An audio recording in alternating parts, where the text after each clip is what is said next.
శ్రీశైలం ఎడమగట్టు కాలువ టన్నెల్ దగ్గర revenue operation కొనసాగుతోంది. ఇక ఎస్డీఆర్ఎఫ్, ఎన్డీఆర్ఎఫ్ బృందాలు సహాయక చర్యల్లో పాల్గొంటున్నాయి. నాగర్ కర్నూలు జిల్లా దోమలపెంట సమీపంలో టన్నెల్ బోరింగ్ మిషన్తో సొరంగం తవ్వుతుండగా పైకప్పు కూలింది. టన్నెల్లో రాళ్లు, మట్టి పడడంతో పాటు పెచ్చులు ఊడిపడ్డాయి. దీంతో టన్నెల్లో పనిచేసేందుకు వెళ్లిన కార్మికులు, ఉద్యోగుల్లో 8 మంది అందులో చిక్కుకున్నారు. 46 మంది ప్రాణాలతో బయటపడ్డారు. టన్నెల్లో 8 మీటర్ల మేర నీరు చేరడం, 124 మీటర్ల దూరం వరకు పెచ్చులూడి పడడంతో తక్షణ సహాయక చర్యలు చేపట్టలేని పరిస్థితి నెలకొంది. విషయం తెలుసుకున్న ముఖ్యమంత్రి రేవంత్ రెడ్డి అధికారులతో అత్యవసరంగా మాట్లాడారు. నీటిపారుదల శాఖ మంత్రి ఉత్తమ్ కుమార్ రెడ్డిని ఆరా తీసి వెంటనే సంఘటనా స్థలానికి వెళ్లాల్సిందిగా ఆదేశించారు. టన్నెల్లో చిక్కుకున్న వారిని కాపాడేందుకు అవసరమైన సహాయక చర్యలు వేగవంతం చేయాలి అన్నారు. ప్రమాదంలో గాయపడ్డ వారందరికీ మెరుగైన వైద్య సాయం అందించాలని అధికారులను ఆదేశించారు. బాధిత కుటుంబాలకు ప్రభుత్వం అండగా ఉంటుందని భరోసా ఇచ్చారు. సీఎం ఆదేశాలతో ఇరిగేషన్ మంత్రి ఉత్తమ్ కుమార్ రెడ్డి హెలికాప్టర్లు హుటాహుటిన దోమలపెంటకు వెళ్లారు. ఆయనతో పాటు జిల్లా మంత్రి జూపల్లి కృష్ణారావు, నీటిపారుదల శాఖ సలహాదారు, ఫైర్ సేఫ్టీ డీజీలు దోమలపెంటకు చేరుకుని పరిస్థితిని సమీక్షించారు. ఇక చిక్కుకుపోయిన వారిని కాపాడేందుకు రెస్క్యూ టీంలను రంగంలోకి దించారు. ఎస్డీఆర్ఎఫ్, ఎన్డీఆర్ఎఫ్ బృందాలు కూడా ప్రమాద స్థలిలో సహాయక చర్యలు కొనసాగిస్తున్నారు. టన్నెల్లో చిక్కుకున్న వారికి అవసరమైన ఆక్సిజన్తో పాటు ఆహారం పంపించే ఏర్పాట్లు చేస్తున్నారు. ప్రమాదంపై ప్రధానమంత్రి నరేంద్ర మోదీ, సీఎం రేవంత్ రెడ్డికి ఫోన్ చేసి ఆరా తీశారు. సహాయక చర్యల కోసం ఎన్డీఆర్ఎఫ్ బృందాన్ని పంపిస్తామని సీఎంకు చెప్పారు. పూర్తిస్థాయి సహకారం అందించేందుకు కేంద్ర ప్రభుత్వం సిద్ధంగా ఉందని ప్రధాని హామీ ఇచ్చినట్లు సీఎం కార్యాలయం తెలియజేసింది. గ్రూప్ 2 మెయిన్స్ పై శనివారం రోజంతా హైడ్రామా నడిచింది. పరీక్షలు ఉంటాయా లేవా అని అభ్యర్థులు గంటకు అయోమయానికి గురయ్యారు. వాయిదా వేయాలన్న అభ్యర్థుల ఆవేదనను దృష్టిలో పెట్టుకుని పరీక్షలు రీషెడ్యూల్ చేయాలని ప్రభుత్వం శుక్రవారం రాత్రి సర్వీస్ కమిషన్ కు లేఖ రాసింది. శనివారం ఉదయం ఇది వెలుగులోకి రావడంతో మొదలైన గందరగోళం చివరికి వాయిదా వేయడం సాధ్యం కాదని సాయంత్రం ఏపీఎస్సీ ప్రభుత్వానికి లేఖ రాయడంతో ముగిసింది. దీంతో షెడ్యూల్ ప్రకారం నేడు పరీక్షలు యథావిధిగా జరగనున్నాయి. గ్రూప్ 2 మెయిన్స్ పరీక్షలు 175 కేంద్రాల్లో జరగనున్నాయి. అన్ని ఉమ్మడి జిల్లాల కేంద్రాల్లో పరీక్షా కేంద్రాలు ఏర్పాటు చేశారు. ప్రిలిమ్స్ నుంచి మెయిన్స్ కు ఎంపికైన 92,250 మంది అభ్యర్థులు ఈ పరీక్షలు రాయనున్నారు. ఈ నోటిఫికేషన్లో 905 పోస్టులను భర్తీ చేస్తున్నారు. ఒక్కో పోస్టుకు 1:100 నిష్పత్తిలో అభ్యర్థులను ప్రిలిమ్స్ నుంచి మెయిన్స్ కు ఎంపిక చేశారు. మెయిన్స్ పరీక్ష ఆధారంగా అభ్యర్థులను ఉద్యోగాలకు ఎంపిక చేస్తారు. ఇక ఆదివారం ఉదయం, మధ్యాహ్నం మెయిన్స్ పరీక్షలు జరుగుతాయి. గ్రూప్ 2 మెయిన్స్ అంశంపై శనివారం ఉదయం నుంచి హైడ్రామా మొదలైంది. పరీక్షలు వాయిదా వేసినట్లు సోషల్ మీడియాలో ప్రచారం జరిగింది. దీనిపై అభ్యర్థుల నుంచి ఫోన్లు రావడంతో ఏపీఎస్సీ స్పందించింది. వాయిదా వార్తలు నమ్మవద్దు, వాయిదా వేసినట్లు సర్క్యులేట్ అవుతున్న నోట్ నకిలీది అని స్పష్టం చేసింది. దీంతో పరిస్థితి మొదటికొచ్చింది. ఆ వెంటనే కాసేపటికి శుక్రవారం రాత్రి ప్రభుత్వం ఏపీఎస్సీకి రాసిన లేఖ బయటకు వచ్చింది. దీంతో మళ్లీ వాయిదా ప్రచారం మొదలైంది. ప్రభుత్వమే లేఖ రాయడంతో ఇక పరీక్షలు వాయిదా పడినట్లేనని అభ్యర్థులు భావించారు. అయితే ఎట్టకేలకు సాయంత్రానికి స్పందించిన ఏపీఎస్సీ పరీక్ష వాయిదా వేయడం సాధ్యం కాదు అంటూ ప్రభుత్వానికి లేఖ రాసింది. ప్రస్తుతం పట్టభద్ర నియోజకవర్గ ఎమ్మెల్సీ ఎన్నికలు జరుగుతున్న నేపథ్యంలో పరీక్ష వాయిదా కోడ్ను ఉల్లంఘించినట్లు అవుతుందని సర్వీస్ కమిషన్ స్పష్టం చేసింది. అటు పరీక్ష వాయిదా అంటూ సోషల్ మీడియాలో పెట్టిన ఫేక్ పోస్టులపై విజయవాడ సిపికి ఏపీఎస్సీ ఫిర్యాదు చేసింది. క్వింటా మిర్చి ధర 11,781 కన్నా తక్కువ ఉంటే మార్కెట్ ఇంటర్వెన్షన్స్ పథకం కింద కేంద్రం కొనుగోలు చేసేలా చర్యలు తీసుకుంటామని సీఎం చంద్రబాబు హామీ ఇచ్చారు. కోల్డ్ స్టోరేజీల్లో నిల్వ చేసుకునే మిర్చి రైతులకు బ్యాంకు రుణాలు అందేలా చూస్తామని భరోసా ఇచ్చారు. కృష్ణపట్నం పోర్టు టెర్మినల్ ద్వారా మిర్చి కంటైనర్ల రవాణాకు అనుమతిస్తామని చెప్పారు. పల్నాడు జిల్లాలోని స్పైసెస్ పార్కుకు మౌలిక వసతులు కల్పిస్తామని, గుంటూరు మిర్చి యార్డులో లారీ యజమానుల తీరుపై చర్యలు తీసుకుంటామని తెలియజేశారు. ఈ గ్రాఫ్లో నమోదైన రైతుల వివరాలు లేదా యాడ్లో పంట అమ్ముకున్న వివరాల ఆధారంగా సాయం చేసే అంశాన్ని పరిశీలిస్తామని సీఎం చెప్పారు. మిర్చి ధరల తగ్గుదల, కేంద్రం జోక్యం వంటి అంశాలపై శనివారం అమరావతి సచివాలయంలో మిర్చి రైతులు, వ్యాపారులు, ఎగుమతిదారులతో ముఖ్యమంత్రి సమీక్ష జరిపారు. దాదాపు 4 గంటల పాటు జరిగిన ఈ భేటీలో వారి సమస్యలు, అభిప్రాయాలను సీఎం అడిగి తెలుసుకున్నారు. గత టీడీపీ ప్రభుత్వంలో ఇచ్చినట్టుగా క్వింటాల్ లెక్కన బోనస్ ఇవ్వాలని సీఎంను వారు కోరారు. రైతుకు ఏ విధంగా సాయం చేస్తే నేరుగా అందుతుందో ఆలోచన చేసి తనకు నివేదించాలని మార్కెటింగ్ శాఖ అధికారులను చంద్రబాబు ఆదేశించారు. కృష్ణపట్నం పోర్టు నుంచి చైనా, బంగ్లాదేశ్, శ్రీలంక, ఇండోనేషియా దేశాలకు మిర్చి ఎగుమతులకు అనుమతించాలని ఎగుమతిదారులు సీఎంను కోరారు. రాష్ట్రంలో పండే మిర్చిలో 60% ఎగుమతి చేస్తున్నామని చెప్పారు. కృష్ణపట్నం నుంచి రవాణాకు అవకాశం లేకపోవడంతో చెన్నై పోర్టు నుంచి ఎగుమతి చేయాల్సి వస్తుందని, దానివల్ల ఖర్చులు పెరుగుతున్నాయని సీఎంకు వివరించారు. కోల్డ్ స్టోరేజీల్లో మిర్చి నిల్వలు ఎక్కువైనప్పుడు యాడ్కు తెస్తున్నారని, డిమాండ్ మేరకు రైతులకు ధర ఇస్తున్నామని వ్యాపారులు చెప్పారు. దీనిపై చంద్రబాబు మాట్లాడుతూ మిర్చి ధర తగ్గి రైతులు ఇబ్బంది పడకుండా చూడడమే ప్రభుత్వ లక్ష్యమని చెప్పారు. ధరల తగ్గుదలపై కేంద్రానికి 3 లేఖలు రాశారని, రైతులను గట్టెక్కించేందుకు చర్యలు తీసుకుంటున్నామని చెప్పారు. ఇందుకోసం వ్యాపారులు, కమిషన్ ఏజెంట్లు, ఎగుమతిదారులు సహకరించాలని కోరారు. ఆంధ్రప్రదేశ్ అసెంబ్లీ సమావేశాలు రేపటి నుంచి ప్రారంభం కానున్నాయి. సోమవారం ఉదయం 10 గంటలకు గవర్నర్ ప్రసంగంతో ఉభయ సభలు ప్రారంభమవుతున్నాయి. ఇక గవర్నర్ ప్రసంగం అనంతరం సభ వాయిదా పడుతుంది. అనంతరం మధ్యాహ్నం 12 గంటలకు బీఏసీ సమావేశంలో అసెంబ్లీ సమావేశాలు ఎన్ని రోజులు నిర్వహించాలి, ఏ బిల్లులు ప్రవేశపెట్టాలి అనే అంశంపై చర్చించి నిర్ణయం తీసుకుంటారు. 25న గవర్నర్ ప్రసంగానికి ధన్యవాద తీర్మానంపై చర్చ జరుగుతుంది. 26, 27 అసెంబ్లీకి సెలవు. 28న 2025-26 ఆర్థిక సంవత్సరానికి రాష్ట్ర ఆర్థిక వార్షిక బడ్జెట్ను ఆర్థిక మంత్రి పయ్యావుల కేశవ్ ప్రవేశపెడతారు. దానికి ముందు ఉదయం 9 గంటలకు కేబినెట్ సమావేశం జరుగుతుంది. అందులో బడ్జెట్కు ఆమోదం తెలియజేస్తారు. మార్చి 1, 2 సెలవులు. 3 నుంచి అసెంబ్లీ తిరిగి కొనసాగుతుంది. ఇక బడ్జెట్ సమావేశాల నిర్వహణకు పగడబందీ ఏర్పాట్లు చేస్తున్నారు. మంత్రులు, ఎమ్మెల్యేలు, ఎమ్మెల్సీలు, మీడియా, విజిటర్లు, పోలీసు సిబ్బందికి ప్రత్యేక పాసులు జారీ చేస్తారు. ఇక అసెంబ్లీ మండలిలో వేర్వేరు ప్రాంతాలకు వెళ్లేందుకు వివిధ కలర్ కోడ్లతో పాసులు సిద్ధం చేశారు. గేట్ 1 నుంచి మండలి chairman, assembly speaker, deputy speaker, CM, deputy సీఎంను అనుమతిస్తారు. గేట్ 2 నుంచి మంత్రులు, గేట్ 4 నుంచి ఎమ్మెల్యేలు, ఎమ్మెల్సీలను అనుమతిస్తారు.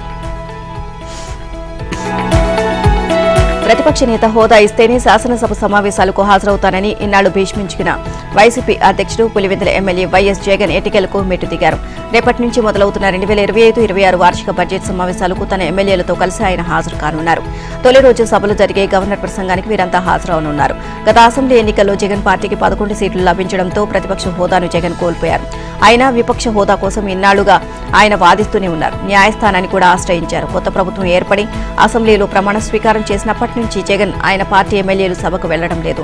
అసెంబ్లీ సమావేశాల సమయంలో తాను వైసీపీ కార్యాలయంలో మీడియా సమావేశాన్ని నిర్వహించి ప్రభుత్వంపై సంధించే ప్రశ్నలకు అసెంబ్లీ వేదికగా ముఖ్యమంత్రి, మంత్రులు సమాధానం చెప్పాలని ఇటీవల జగన్ హుంకూరించారు. అసెంబ్లీ నిబంధనల ప్రకారం వరుసగా 60 రోజులు ఏ కారణం లేకుండా సమాచారం ఇవ్వకుండా నిర్వధికంగా సభకు గైర్హాజరైతే సభ్యుల సభ్యత్వం రద్దవుతుందని సభాపతి చింతకాయల అయ్యన్న పాత్రుడు, ఉపసభాపతి రఘురామకృష్ణంరాజు అధికారికంగానే స్పష్టం చేశారు. శాసనసభకు హాజరు కాకపోతే సభ్యత్వం రద్దయితే ఉప ఎన్నికలను ఎదుర్కోవాల్సి వస్తుందని జగన్ భావించారో ఏమో కానీ అనూహ్యంగా వెనక్కి తగ్గారు. శాసనసభ సమావేశాలకు హాజరవుతామంటూ శనివారం జగన్ కు శాసనమండలిలో ప్రతిపక్ష నేత బొత్స సత్యనారాయణ సూచించినట్లు తెలిసిందే. అయితే ఈ సమావేశంలో అసెంబ్లీకి ఎన్ని రోజులు హాజరయ్యేది ఆయన స్పష్టతని ఇస్తారని వైసీపీ ముఖ్య నేతలు చెబుతున్నారు. జగన్ రోతపత్రిక మరోసారి తన నైజాన్ని చాటుకుంది. సెకీతో కుదుర్చుకున్న అడ్డగోలు ఒప్పందాన్ని సమర్థించుకునేందుకు అబద్ధపు రాతలు రాసేసింది. ఏకంగా ఆంధ్రప్రదేశ్ విద్యుత్ రెగ్యులేటరీ కమిషన్ ఉత్తర్వులు, వ్యాఖ్యలకే వక్ర భాష్యాలు చెప్పింది. సెకీ ఒప్పందం సక్రమమే అని ఈఆర్సీ చెప్పింది అంటూ కల్పిత కథనాన్ని బండి వార్చింది. పనిలో పనిగా ముఖ్యమంత్రి చంద్రబాబు పైన అక్కసు వెళ్లగక్కింది. జగన్ సర్కార్ 2021లో సెకీతో 7,000 మెగావాట్ల సౌర విద్యుత్ కొనుగోలుకు ఒప్పందం చేసుకుంది. పేరుకే సెకీ, అసలు సరఫరాదారు మాత్రం అదాని. ఈ ఒప్పందం రాష్ట్రానికి పెనుభారంగా పరిణమిస్తుంది. 5 ఏళ్ల పాటు జనానికి షాకులు తప్పవని నిపుణులు హెచ్చరించారు. అంతర్రాష్ట్ర ప్రసార ఛార్జీల రూపంలో చాలా భారం పడుతుంది అని తెలిపారు. భవిష్యత్తులో సౌర విద్యుత్ ధర మరింత తగ్గే అవకాశం ఉన్నా ముందుచూపు లేకుండా దీర్ఘకాలిక ఒప్పందం చేసుకోవడం సరికాదు అన్నారు. ఈ అభ్యంతరాలేవి నాటి జగన్ సర్కార్ పట్టించుకోలేదు. ఇతర ఛార్జీలు ఉండవని, ట్రాన్స్మిషన్ ఛార్జీలపై పూర్తి మినహాయింపు ఉంటుందని సెకీతో డిస్కంలో ఒప్పందం చేసుకునే సమయంలో వైసీపీ ప్రభుత్వంలో రాష్ట్ర ఇంధన శాఖ పేర్కొంది. అవన్నీ అవాస్తవాలని తర్వాత వెల్లడైంది. సెకీతో విద్యుత్ కొనుగోలు ఒప్పందం వెనుక భారీగా అవినీతి జరిగిందని, కోట్ల రూపాయలు చేతులు మారాయని ఆరోపణలు వచ్చాయి. ఈ ఒప్పందాన్ని రద్దు చేయాలంటూ హైకోర్టులోనూ, కేంద్ర విద్యుత్ నియంత్రణ మండలిలోనూ పిటిషన్లు వేశారు. టీడీపీ నేత, ప్రస్తుత రాష్ట్ర ఆర్థిక మంత్రి పయ్యావుల కేశవ్, సిపిఐ రాష్ట్ర కార్యదర్శి రామకృష్ణ పిటిషన్లు దాఖలు చేశారు. దీనిపై ఇంకా విచారణ జరుగుతోంది. అలాగే సెకీతో ఒప్పందాల కోసం అదానీ సంస్థ ప్రభుత్వంలో ఉన్న వాళ్లకు లంచాలు ఇచ్చింది అంటూ ఏకంగా అమెరికా దర్యాప్తు సంస్థ, న్యాయ విభాగం బయటపెట్టాయి. దీంతో ఇది అంతర్జాతీయ స్థాయి వివాదంగా మారింది. అసలు వివాదం అలాగే ఉన్నప్పటికీ జగన్ రోతపత్రిక మాత్రం సెకీ ఒప్పందానికి ఈఆర్సీ క్లీన్ చిట్ ఇచ్చేసింది అంటూ శనివారం ఒక అబద్దాల కథనం ప్రచురించింది. ఈఆర్సీ చెప్పింది అంటూ తనకు ఇష్టమొచ్చినట్లు, తనకు తోచినట్లుగా రాసేసుకుంది. జగన్ పత్రిక చెప్పినట్లుగా సెకీ ఒప్పందం సక్రమమే, అందులో ఎలాంటి లోపాలు లేవు, అందువల్ల రద్దు చేయడం కుదరదు అని ఏపీ ఈఆర్సీ ఎక్కడా చెప్పలేదు. ఈ ఒప్పందానికి క్లీన్ చిట్ ఇవ్వలేదు. దీనిపై హైకోర్టులో పలు ప్రజా ప్రయోజన వ్యాజ్యాలు దాఖలైనందున తాను సొంతంగా ఈ ఒప్పందాన్ని రద్దు చేయలేనని స్పష్టం చేసింది. 5 ఏళ్ల వైసీపీ పాలనలో అకృత్యాలకు బలైన దళిత బాధితుల కేసులను పునర్విచారణ చేయిస్తామని ఎస్పీల నుంచి నివేదికలు తీసుకుంటామని రాష్ట్ర హోంమంత్రి వంగలపూడి అనిత హామీ ఇచ్చారు. విశాఖ దళిత సంఘాలు ఐక్యవేదిక నాయకుడు బూసి వెంకట్రావు నేతృత్వంలో కోడికత్తి కేసు నిందితుడు జనిపల్లి శ్రీనివాసరావు, వెంకటాయపాలెం శిరోముండనం కేసుకు సంబంధించి వీధి సుబ్రహ్మణ్యం, విశాఖ జైల్లో మృతి చెందిన వ్యక్తి కుటుంబీకులు శనివారం నక్కపల్లిలో హోంమంత్రి అనితను కలిసి వినతి పత్రం అందజేశారు. కోడికత్తి వ్యవహారంలో టెర్రరిస్టు కుట్ర, రాజకీయ కుట్ర లేదని ఎన్ఐఏ నివేదిక ఇచ్చినందున కేసును రాష్ట్ర పోలీస్ శాఖకు బదిలీ చేయాలని వెంకట్రావు నిందితుడు శ్రీనివాసరావు కోరారు. వైసీపీ ప్రభుత్వంలో వేధింపులకు గురైన కుటుంబాలకు న్యాయం చేయాలని వెంకట్రావు కోరారు. హైదరాబాద్ లోని అపోలో ఆసుపత్రిలో ఆంధ్రప్రదేశ్ ఉప ముఖ్యమంత్రి పవన్ కళ్యాణ్ వైద్య పరీక్షలు చేయించుకున్నారు. వైద్యులు పవన్ కళ్యాణ్ కు స్కానింగ్, సత్సంబంధిత పరీక్షలు నిర్వహించారు. రిపోర్ట్స్ పరిశీలించి పలు సూచనలు చేశారు. మరికొన్ని వైద్య పరీక్షలు అవసరం ఉంది అని అన్నారు. ఇక నెలాఖరున లేదా మార్చి మొదటి వారంలో మిగిలిన వైద్య పరీక్షలు చేయించుకోనున్నారు. కాగా ఈ నెల 24 నుంచి ప్రారంభం కానున్న ఏపీ అసెంబ్లీ బడ్జెట్ సమావేశాలకు పవన్ కళ్యాణ్ హాజరు కానున్నట్లు ఆయన సన్నిహిత వర్గాలు సమాచారం. ప్రముఖ విద్యుత్ కార్ల కంపెనీ టెస్లా తయారీ యూనిట్ ను ఏపీకి తీసుకురావడానికి రాష్ట్ర ప్రభుత్వం రేసులోకి దిగింది. ప్రధాని నరేంద్ర మోదీ ఇటీవల అమెరికా పర్యటనలో భాగంగా టెస్లా కంపెనీ అధినేత ఎలాన్ మస్క్ తో చర్చలు జరిపిన విషయం తెలిసిందే. అనంతరం టెస్లా కార్ల తయారీ యూనిట్ ను భారత్ లో నెలకొల్పడానికి ఆ కంపెనీ కసరత్తు మొదలుపెట్టింది. ఈ నేపథ్యంలో ఈవీ కార్ల తయారీ యూనిట్ ను ఏపీలో నెలకొల్పేందుకు కూటమి ప్రభుత్వం ప్రయత్నాలు ముమ్మరం చేసింది. ఇక టెస్లాను ఆకర్షించడానికి రాష్ట్ర ఆర్థిక అభివృద్ధి సంస్థ రాష్ట్రంలో దక్షిణ ప్రాంతంలో పోర్టు కనెక్టివిటీతో ల్యాండ్ బ్యాంక్ ను సిద్ధం చేస్తున్నట్లు తెలిసిందే. ఇప్పటికిప్పుడు కార్ల తయారీ యూనిట్ ను నెలకొల్పకపోయినా పోర్ట్ యాక్సెస్ తో టెస్లా రెడీమేడ్ కార్లను దిగుమతి చేసుకోవడానికి వీలుగా అవసరమైన భూమితో పాటు ఆకర్షణీయమైన ప్రోత్సాహకాలను కూడా రాష్ట్ర ప్రభుత్వం ఆఫర్ చేస్తోంది. ఆ తర్వాత క్రమంగా కార్ల తయారీ యూనిట్ ను ఏర్పాటు చేసుకునేందుకు టెస్లా కంపెనీకి పూర్తి సహాయ సహకారాలు అందించనుంది. రాష్ట్రంలోని దక్షిణ ప్రాంతంలో టెస్లా కార్ల తయారీ యూనిట్ ను ఏర్పాటు చేస్తే దానికి అనుబంధంగా ఆటోమొబైల్ కంపెనీలు బ్యాటరీ తయారీ యూనిట్లు నెలకొల్పడానికి అవసరమైన ఎనో సిస్టమ్ రెడీగా ఉంది. ఇక గణాంకాల ప్రకారం భారత్లో 60% ఎలక్ట్రిక్ కార్ల అమ్మకాలు దక్షిణాది రాష్ట్రాలైన కేరళ, తెలంగాణ, తమిళనాడు, కర్ణాటకల్లో ఉన్నాయి. ఈ నేపథ్యంలో ఆంధ్రప్రదేశ్లో ఈవీ కార్ల తయారీ యూనిట్ ను నెలకొల్పాలని ముఖ్యమంత్రి చంద్రబాబు ఎప్పటి నుంచో ప్రయత్నాలు చేస్తున్నారు. ఇందులో భాగంగానే టెస్లా ఈవీ కార్ల తయారీ యూనిట్ ను ఏపీలో నెలకొల్పేందుకు 2017లోని ఆ కంపెనీతో అవగాహన ఒప్పందం కుదుర్చుకున్నారు. రాయలసీమలో 4 మెగావాట్ల సామర్థ్యంతో 2 సౌరశక్తి నిల్వ యూనిట్ల స్థాపనకు సాంకేతిక నైపుణ్యాన్ని వివరిస్తున్నామని టెస్లా కంపెనీ అధినేత ఎలాన్ మస్క్ కు హామీ ఇచ్చారు. మంత్రి లోకేష్ ఇటీవల తన అమెరికా పర్యటనలో భాగంగా Tesla company chief financial officer Vaibhav తనేజాను కలిసి ఏపీలో టెస్లా ఈవీ కార్ల తయారీ యూనిట్ నెలకొల్పే అంశంపై చర్చలు జరిపారు. ఇప్పుడు ప్రధాని మోదీ అమెరికా పర్యటనతో భారత్లో అడుగుపెట్టేందుకు టెస్లా సిద్ధమైంది. దీంతో కూటమి ప్రభుత్వం మరోసారి ప్రయత్నాలు ముమ్మరం చేస్తుంది. అమరావతి ఔటర్ రింగ్ రోడ్ నిర్మాణానికి అడుగులు పడ్డాయి. రాజధాని అమరావతిని దేశంలోని అనేక జాతీయ రహదారులతో అనుసంధానం చేసే ఓఆర్ఆర్ కు కేంద్ర ప్రభుత్వం గ్రీన్ సిగ్నల్ ఇచ్చింది. అమరావతి రాజధాని ప్రాంత పరిధితో పాటు బయట కూడా కలిపి మొత్తం 5 జిల్లాల పరిధిలో 189.9 కిలోమీటర్ల నిడివిలో భూసేకరణకు గజెట్ నోటిఫికేషన్ విడుదలైంది. అవి ఎన్టీఆర్, ఏలూరు, కృష్ణా, గుంటూరు, పల్నాడు జిల్లాలు. ఇటీవలే రాష్ట్ర ప్రభుత్వం ప్రతిపాదించిన ఓఆర్ఆర్ అలైన్మెంట్ కు కేంద్ర ఉపరితల రవాణా మంత్రిత్వ శాఖ అప్రూవల్ కమిటీ ఇప్పటికే ఆమోదముద్ర వేసింది. ఈ నేపథ్యంలో కేంద్ర ప్రభుత్వం భూసేకరణకు వీలుగా రాజపత్రాన్ని నిర్వహించింది. దాని ప్రకారం త్వరలోని జాతీయ రహదారుల సంస్థ అధికారులు తమ డివిజన్ల ప్రాతిపదికన భూసేకరణ నోటిఫికేషన్లను వెలువరించడానికి 5 జిల్లాల యంత్రాంగాలను నిర్దేశించనుంది. మరికొద్ది రోజుల వ్యవధిలోనే జిల్లాల వారీగా భూముల సేకరణకు ఆయా జిల్లాల కలెక్టర్లు భూసేకరణ నోటిఫికేషన్లను వెలువరించనున్నారు. కృష్ణా జిల్లాలో 4 మండలాల పరిధిలో 24 గ్రామాలు, ఏలూరు జిల్లాలో 1 మండల పరిధిలో 11 గ్రామాలు, ఎన్టీఆర్ జిల్లాలో 5 మండలాల పరిధిలో 28 గ్రామాలు, గుంటూరు జిల్లాలో 11 మండలాల పరిధిలో 46 గ్రామాలు, పల్నాడు జిల్లాలో 2 మండలాల పరిధిలో 12 గ్రామాల మీదుగా ఔటర్ రింగ్ రోడ్ అలైన్మెంట్ వెళ్తుంది. ఔటర్ రింగ్ రోడ్ తో రాష్ట్ర ప్రగతి పరుగులు పెట్టనుంది. అమరావతికి దేశంలోని అనేక జాతీయ రహదారులు అనుసంధానం అవుతాయి. అనేక ఆర్థిక కారిడార్ల రహదారులు అనుసంధానం కావడంతో భవిష్యత్తులో అమరావతి అభివృద్ధికి దోహదపడనుంది. శ్రీశైలం క్షేత్రంలో మహాశివరాత్రి బ్రహ్మోత్సవాలు వైభవంగా జరుగుతున్నాయి. ఈ ఉత్సవాల్లో భాగంగా శనివారం భ్రమరాంబ సమేత మల్లికార్జున స్వామి మయూర వాహనంపై భక్తులకు దర్శనమిచ్చారు. గంగాధర మండపం వద్ద ప్రత్యేక పూజలు అనంతరం క్షేత్ర పురవీధుల్లో గ్రామోత్సవం జరిపారు. ఈ శనివారం ఉదయం కాణిపాక వరసిద్ధి వినాయక స్వామి దేవస్థానం తరపున కార్యనిర్వహణ అధికారి కె పెంచుల కిషోర్ స్వామి అమ్మవార్లకు పట్టువస్త్రాలు సమర్పించారు. రాత్రి తిరుమల తిరుపతి దేవస్థానం ఈవో జె శ్యామలారావు స్వామివార్లకు పట్టువస్త్రాలు సమర్పించారు. మహాశివరాత్రి బ్రహ్మోత్సవాల కార్యక్రమాల్లో భాగంగా ఇవాళ రాత్రి భ్రమరాంబ మల్లికార్జున స్వామి వార్లకు వాహన సేవ గ్రామోత్సవం నిర్వహిస్తారు. ఇక తిరుపతి జిల్లా శ్రీకాళహస్తీశ్వర ఆలయంలో శివరాత్రి ఉత్సవాల్లో భాగంగా వాయులింగేశ్వరుడి ధ్వజారోహణ ఘట్టం శనివారం సాయంత్రం వైభవంగా జరిగింది. స్వామివారి గర్భాలయం ఎదురుగా ఉన్న స్వర్ణ తాపడ ధ్వజస్తంభం వద్ద ప్రత్యేక పూజలు నిర్వహించి ధ్వజారోహణ క్రతువును శాస్త్రోక్తంగా నిర్వహించారు. కొడి వస్త్రాలను ధ్వజస్తంభానికి అధిరోహింపజేసి సకల దేవతలకు ఆహ్వానం పలికారు. భక్తుల శివనామస్మరణతో ఆలయం మార్మోగింది. యాదగిరిగుట్ట లక్ష్మీ నరసింహస్వామి క్షేత్రంలోని ప్రధాన ఆలయ స్వర్ణ విమాన గోపుర ప్రారంభోత్సవం నేడు జరగనుంది. దేశంలోని అత్యంత ఎత్తైన స్వర్ణ విమాన గోపురంగా రికార్డులకెక్కిన ఈ గోపుర ప్రారంభోత్సవానికి సీఎం రేవంత్ రెడ్డి హాజరు కానున్నారు. ఇవాళ ఉదయం 11:54 శ్రీ సుదర్శన లక్ష్మీ నరసింహస్వామి వారికి గోపురాన్ని అంకితం చేయనున్నారు. ఇందులో భాగంగా ఆదివారం జరిగే మహాకుంభ సంప్రోక్షణ కార్యక్రమాలు ముఖ్యమంత్రితో పాటు పలువురు మంత్రులు, ఎంపీలు, ఎమ్మెల్యేలు, మఠాధిపతులు పాల్గొంటారు. ఇక వానమామలై మఠం 31వ పీఠాధిపతులు రామానుజ జిఆర్ స్వామి ప్రత్యక్ష పర్యవేక్షణలో కార్యక్రమాలు జరగనున్నాయి. ఉదయం 11 గంటలకు సీఎం హెలికాప్టర్లో గుట్టకు రానున్నారు. స్వర్ణ విమాన గోపురం ప్రతిష్ట మహోత్సవం ముఖ్యమంత్రి పర్యటన నేపథ్యంలో రాచకొండ పోలీస్ కమిషనర్ సుధీర్ బాబు భద్రతా ఏర్పాట్లను పర్యవేక్షించారు. కొండపై జరిగే సంప్రోక్షణ పూజల్లో సుమారు 25,000 మంది భక్తులు పాల్గొంటారని అంచనా.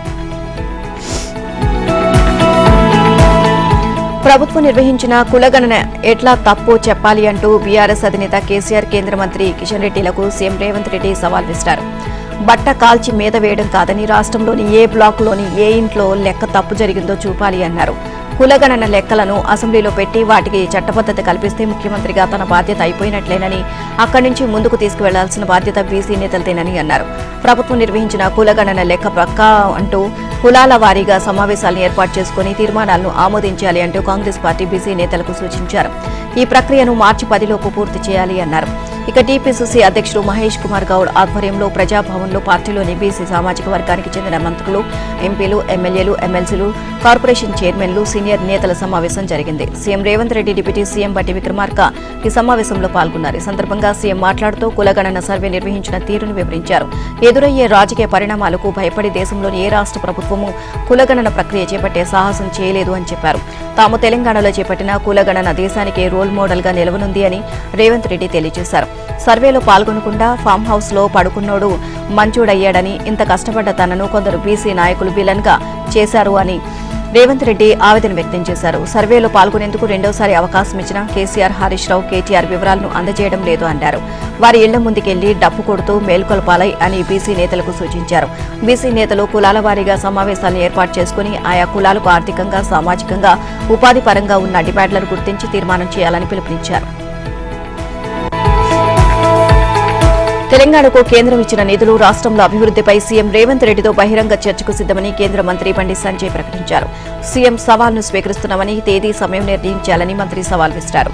6 గ్యారంటీలు, అవినీతి, అక్రమాలు, 15% కమిషన్ పైన చర్చకు సిద్దము అన్నారు. శనివారం కరీంనగర్లో పార్లమెంట్ నియోజకవర్గ పరిధిలోని బీజేపీ ప్రభారీలతో నిర్వహించిన సమావేశంలో సంజయ్ మాట్లాడారు. కాంగ్రెస్ తో లోపాయికారి ఒప్పందం చేసుకున్నది బీఆర్ఎస్ వాళ్లనని విమర్శించారు. కాళేశ్వరం, ఫోన్ ట్యాపింగ్, కేటీఆర్ బావమర్ది, ఫామ్ హౌస్ లో drugs case, car race scam లో ఆధారాలున్నా కేటీఆర్ ను ఎందుకు అరెస్ట్ చేయలేదు అని ప్రశ్నించారు. నిజమైన కేఆర్ బ్రదర్స్ కేటీఆర్, రేవంత్ రెడ్డి లేని అని అన్నారు.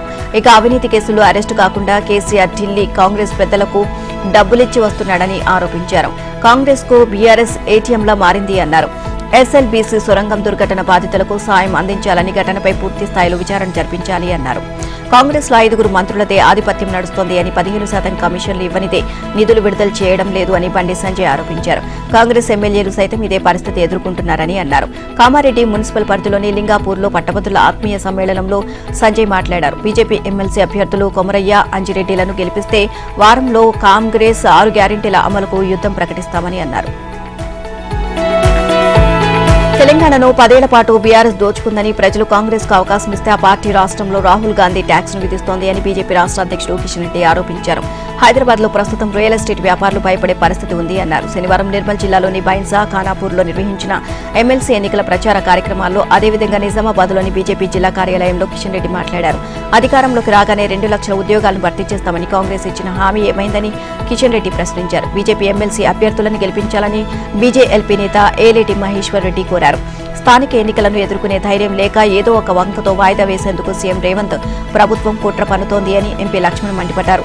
శనివారం బీజేపీ రాష్ట్ర కార్యాలయంలో లక్ష్మణ్ మీడియాతో మాట్లాడారు. కాంగ్రెస్ పాలనపై నమ్మకం ఉంటే పార్టీ ఫిరాయించిన ఎమ్మెల్యేలతో రాజీనామా చేయించి ఉప ఎన్నికలకు వెళ్లాలని బీజేపీ ఎంపీ టీకే అరుణ సీఎం రేవంత్ రెడ్డికి సవాల్ విసిరారు. కరీంనగర్, మెదక్, నిజామాబాద్, ఆదిలాబాద్ పట్టభద్రుల ఎమ్మెల్సీ ఎన్నికల ప్రచారం హోరాహోరీగా సాగుతోంది. సిట్టింగ్ స్థానాన్ని నిలబెట్టుకోవాలని కాంగ్రెస్ సర్వశక్తులు ఒడ్డుతుండగా ఉత్తర తెలంగాణ రాజకీయాలను ప్రభావితం చేయనున్న ఈ ఎన్నికల్లో విజయం సాధించడం ద్వారా రానున్న కాలం తమదేనని సంకేతాలు ఇవ్వాలని బీజేపీ గట్టి పట్టుదలతో ఉంది. గ్రాడ్యుయేట్ ఓటర్లు మద్దతును కూడగట్టుకునేందుకు ఈ రెండు ప్రధాన పార్టీలు వ్యూహాత్మకంగా పావులు కదుపుతుండగా BSP, All India Forward Bloc అభ్యర్థులు రంగంలో నిలిచి ప్రధాన పార్టీ అభ్యర్థులకు చెమటలు పట్టిస్తున్నారు. మరో 2 రోజుల్లో ప్రచారం ముగియనున్న నేపథ్యంలో కాంగ్రెస్ కు మద్దతుగా మంత్రులు, ఎమ్మెల్యేలు, బీజేపీకి మద్దతుగా కేంద్ర మంత్రులు కిషన్ రెడ్డి, బండి సంజయ్ కుమార్ ప్రచార బాధ్యతలను పర్యవేక్షిస్తున్నారు.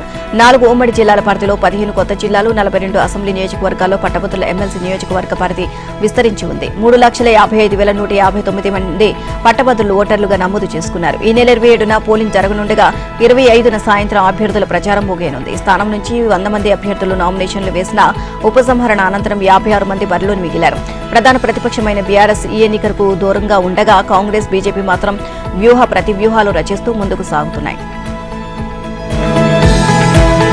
విద్యాబుద్ధులు నేర్పించాల్సిన ఓ ఉపాధ్యాయుడు విద్యార్థినులపై లైంగిక వేధింపులకు పాల్పడ్డాడు. ఉపాధ్యాయుడి వేధింపులు భరించలేక విద్యార్థులు వారి తల్లిదండ్రులకు ప్రధాన ఉపాధ్యాయునికి ఫిర్యాదు చేశారు. సిద్దిపేట జిల్లా కొండపాక మండలం ఖమ్మంపల్లి హైస్కూల్లో బయో సైన్స్ స్కూల్ అసిస్టెంట్ గా పనిచేస్తున్న దేవయ్య సైన్స్ ల్యాబ్ లోకి తీసుకువెళ్లి విద్యార్థినులపై లైంగిక వేధింపులకు పాల్పడుతున్నారు.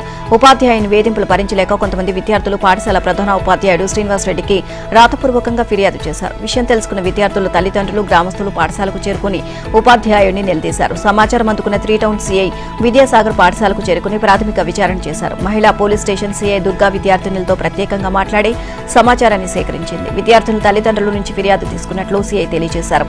పోక్సో కింద కేసు నమోదు చేసి విచారణ జరుపుతున్నట్లు తెలియజేశారు. కాళేశ్వరం ప్రాజెక్టులోని మేడిగడ్డ, అన్నారం, సుందేల బ్యారేజీలపై విచారణలో భాగంగా ఇవాళ కమిషన్ చైర్మన్ జస్టిస్ పినాకి చంద్ర ఘోష్ హైదరాబాద్కు రానున్నారు. దాంతో సోమవారం నుంచి కమిషన్ విచారణ పునఃప్రారంభం కానుంది.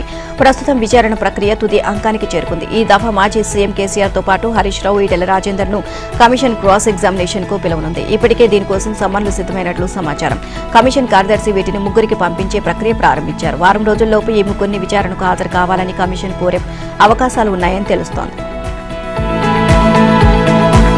తెలంగాణలో మొదటి బర్డ్ ఫ్లూ కేసు నమోదైంది. యాదాద్రి భువనగిరి జిల్లా చౌటుప్పల్ మండలం నేలపట్లలోని ఓ కోళ్ల ఫారంలో కోళ్లకు బర్డ్ ఫ్లూ పాజిటివ్ గా శాస్త్రవేత్తలు నిర్ధారించారు. ప్రభుత్వ ఆదేశాలతో వివిధ శాఖల అధికారులు శనివారం ఆ కోళ్ల ఫారాన్ని సందర్శించి శానిటైజ్ చేశారు. చౌటుప్పల్ మండలం నేలపట్లలో పబ్బు మలేషానికి చెందిన కోళ్ల ఫారంలో ఈ నెల 14, 15 తేదీల్లో 1000 కోళ్లకు పైగా మృత్యువాత పడ్డాయి. సమాచారం అందుకున్న పశు వైద్యాధికారి డాక్టర్ పృథ్వీరాజ్ ఆ ప్రాంతాన్ని సందర్శించి చనిపోయిన కోళ్లను హైదరాబాద్, మధ్యప్రదేశ్లోని వెటర్నరీ బయాలజికల్ పరిశోధనా కేంద్రాలకు పంపించారు. ఆ కోళ్లు బర్డ్ ఫ్లూతో మృతి చెందినట్లు హైదరాబాద్ ల్యాబ్ శాస్త్రవేత్తలు శుక్రవారం నిర్ధారించి ప్రభుత్వానికి నివేదిక అందజేశారు.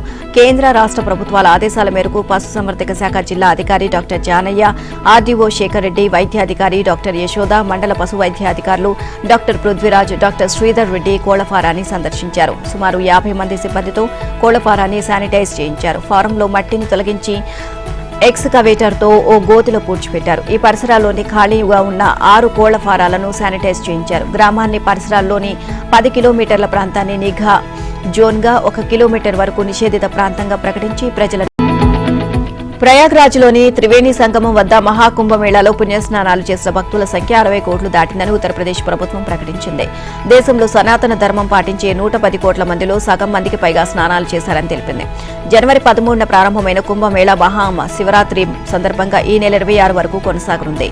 26న జరిగే చివరి అమృత స్నానాల నాటికి ఆ సంఖ్య 65 కోట్లు దాటుతుంది అని అంచనా వేస్తున్నట్లు యూపీ ప్రభుత్వం వివరించింది. ఒక్క నేపాల్ నుంచే 50 లక్షల మందికి పైగా వచ్చి నదిలో స్నానం చేశారు. ప్రతిష్టాత్మక ఛాంపియన్స్ ట్రోఫీలో హై వోల్టేజ్ సమరానికి సర్వం సిద్దమైంది. అంతర్జాతీయ క్రికెట్లో చిరకాల శత్రువులుగా పేరు తెచ్చుకున్న భారత్, పాకిస్తాన్ జట్ల మధ్య నేడు కీలక మ్యాచ్ జరగనుంది. గ్రూప్ ఏలో ఇరు జట్లకి ఇది 2వ మ్యాచ్. ఇప్పటికే టికెట్లన్నీ హాట్ కేకుల్లో అమ్ముడుపోవడంతో స్టేడియం కిక్కిరిసిపోనుంది. అయితే టోర్నీలో ఆతిథ్యం ఇస్తున్న పాకిస్తాన్ ఈ మ్యాచ్ ఆడేందుకు స్వదేశం నుంచి దుబాయ్కి రావాల్సి ఉంది. భద్రతా కారణాల రీత్యా టీమిండియా తమ పొరుగు దేశంలో పర్యటించేందుకు ఇష్టపడకపోగా హైబ్రిడ్ పద్ధతిని టోర్నీ నిర్వహిస్తున్నారు. మరోవైపు బంగ్లాపై విజయంతో రోహిత్ సేన ఆత్మవిశ్వాసంతో ఉంది. భారత్కు మరో విజయం లభిస్తే దాదాపు సెమీస్ చేరినట్టే. అటు పాక్కు ఆరంభ మ్యాచ్లో కివీస్ చేతిలో భంగపాటు ఎదురైంది. అందుకే భారత్తో జరిగే ఈ మ్యాచ్ వారికి అత్యంత కీలకం కాబోతోంది. ఎట్టి పరిస్థితుల్లోనూ నేటి పోరులో రిజ్వాన్ సేన గెలవాల్సిందే, లేకుంటే దాదాపు 3 దశాబ్దాల తర్వాత సొంతగడ్డపై జరుగుతున్న ఐసీసీ టోర్నీ నుంచి గ్రూప్ దశలోని నిష్క్రమించాల్సి ఉంటుంది. కానీ ఛాంపియన్స్ ట్రోఫీలో భారత్తో జరిగిన 5 మ్యాచ్ల్లో పాక్ 3 గెలవడం విశేషం. 2017లో జరిగిన ఫైనల్స్ లోనూ భారత్ ను పాక్ 180 రన్స్ తేడాతో చిత్తుగా ఓడించి తొలి టైటిల్ ను దక్కించుకుంది. ఇక ఈసారి భారత్ గెలిచి 3-3తో లెక్కను సమం చేయాలి అనుకుంటుంది. ఆడిన తొలి మ్యాచ్ లో విక్టరీ కొట్టింది. అదే ఊపులో ఇప్పుడు పాకిస్తాన్ తో వార్కు సై అంటోంది. బ్యాటింగ్ లో టీమిండియా సాలిడ్ గా ఉంది. కెప్టెన్ రోహిత్ శర్మ దూకుడు మీదున్నాడు. క్రూజ్ లో ఉన్నంతసేపు ఫ్యాన్స్ ను అలరించారు. శుభ్మన్ గిల్ సైతం అదిరిపోయే ఫామ్ లో ఉన్నాడు. ఇక వన్ డౌన్ లో Virat Kohli form team management ను టెన్షన్ పెట్టిస్తోంది. మ్యాచ్ విన్నర్ గా పేరున్న కోహ్లీ క్రూజ్ లో సెటిల్ అయితే పాక్ బౌలర్లకు టెన్షన్ తప్పకపోవచ్చు. మొత్తానికి దాయాదులతో మ్యాచ్ అంటేనే అభిమానుల ఉత్కంఠ ఎక్కువగా ఉంటుంది. ఒకప్పటితో పోల్చితే పాకిస్తాన్ ఎక్కువగా ఫైట్ ఇవ్వలేకపోతుంది అనే వాదన ఉంది. అయినా సరే అభిమానులు మాత్రం దాయాదుల మ్యాచ్ ను ఆస్వాదించేందుకు సిద్ధమైపోయారు. క్రికెట్ కిక్ లో మునిగి తేలాలి అని డిసైడ్ అయిపోయారు.